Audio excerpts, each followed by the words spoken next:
As classes में आपका स्वागत है। आज हम करेंगे नेक्स्ट वाला सवाल।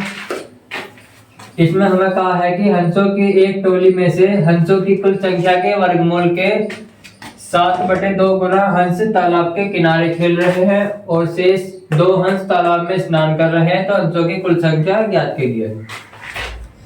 तो सबसे पहले मैं इस सवाल को सोल्व करने के लिए मान लेंगे कि माना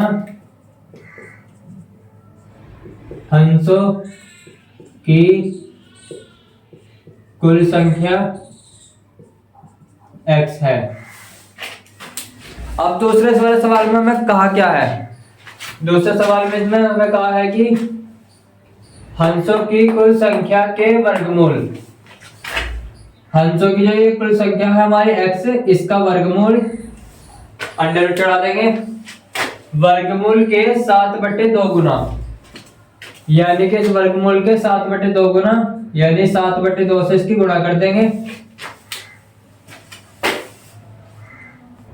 और हंस तालाब के किनारे खेल रहे हैं, मतलब इतने जो ये हंस हैं 7/2 गुणा अंडर रूट में x, जो इतने गुना हम जो हमारे ये हंस है वो हमारे तालाब के किनारे खेल रहे हैं और कहा है कि शेष 2 हंस तालाब में नहा रहे हैं, यानी हमारे 2 हंस जो है तालाब में नहा रहे हैं। तो हंसों की कुल संख्या ज्ञात कीजिए।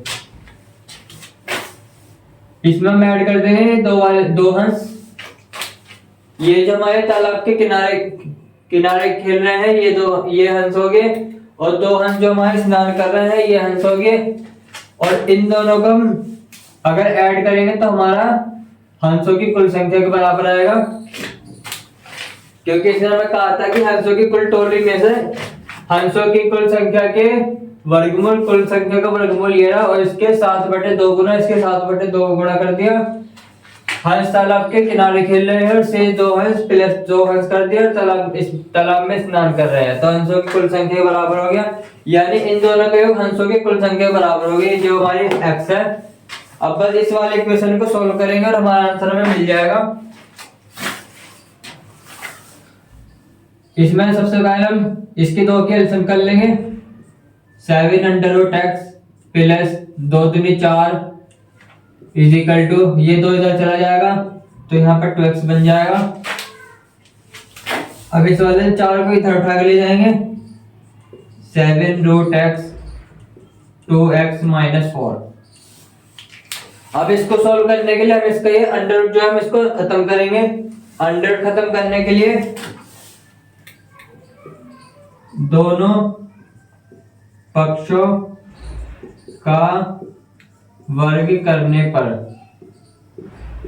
अंडर रूट खत्म करने के लिए हमने दोनों पक्षों का वर्ग कर दिया, तो ये जाएगा हमारा 7×7=49, ये हमारा अंडर रूट खत्म तो x बचेगा इज इक्वल टू, इसका भी वर्ग करेंगे 2 दूनी 4 x² प्लस 4×16 और माइनस 2ab, यानी कि 2 दूनी 4 4×16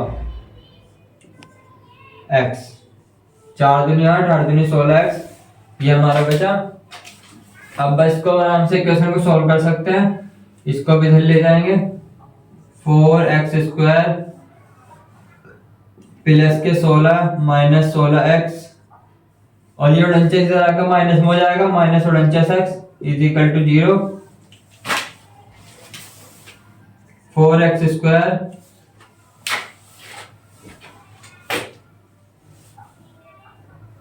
ये यहाँ पे प्लस का आएगा, नहीं हाँ ये सही है। अब ये हमारे दोनों को ऐड कर देंगे, 49 और 16 50 60 65 माइनस का 65x प्लस के 16 इज इक्वल टू 0। अब इसका गुणनखंड देखते हैं। सबसे पहले 16 चौका 64, यानी कि गुणा करके हमारा 64 आए और जोड़ के हमारा 65 है, यानी 64 एकम 64 कर देंगे।